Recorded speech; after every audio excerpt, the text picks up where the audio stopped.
ffenast siop crefftag wedi Cymreig Porthmadog. Yn yr amryw sy'n gael erbyn rwan mhob un tre yng nghanolbarth a gogledd Cymru. Mae'r siop yma yn perthyn i gwmni sydd yn un arbennig iawn.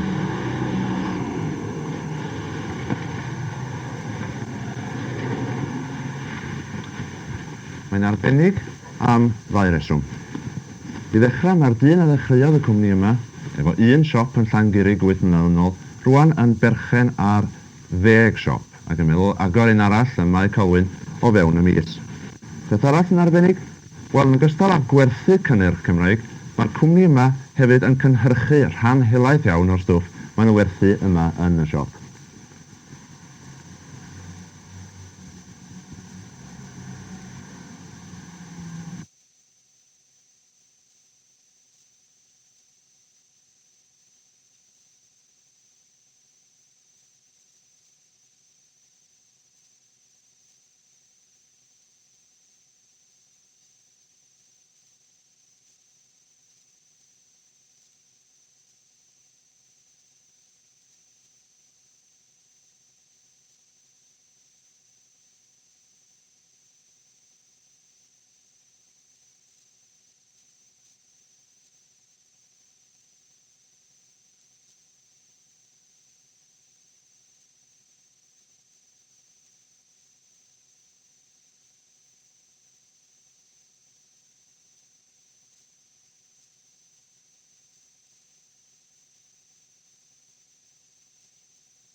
Mr Lewis, heblaw am y stwff da ni wedi weld yn cael ei gynhyrchu yn y felin ym Mhorthmadog.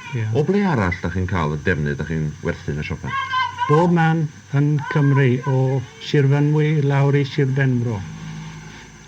Ydy'r pobl yma wedyn sy'n gweithio yn eu cartrefi am hwnni, ie? Ydan, ie.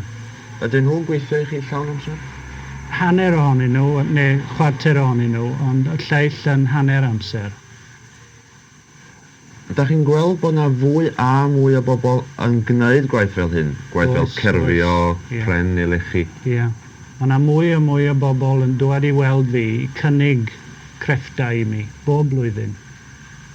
Faint o bobl felly sydd yn gwneud gwaith fel hyn i chi yn bersonol? Dros 100 yn Cymru. Da chi'n bwriadu cynhyrchu mwy o'r defnyddiau yma chi yn Mr Lewis yn y dyfodol? Na, ddim mwy na'r crochendai a'r dillad. Da ni isio adael gweithiad am tua 5 mlynedd a wrach awn ni allan eto i wneud rhywbeth arall. Da chi'n bwriadu codi mwy o siopa, agor mwy o siopa? Ydan, ie, sgawn ni llefydd i agor nhw, ond maen nhw dipyn yn bryn rwan. Ie, mae pawb yn dynnu mewn ar y gen o bethau, ynddi? Ie, ydyn, ie. Da chi wirioneddol yn meddwl bod yna fwy a mwy o farchnad i'r math yma beth? Oes, dwi'n meddwl bod bwrdd croeso yn dal i tynnu pobl i fewn i Gymru, a da ni'n mynd i wneud yn well a well.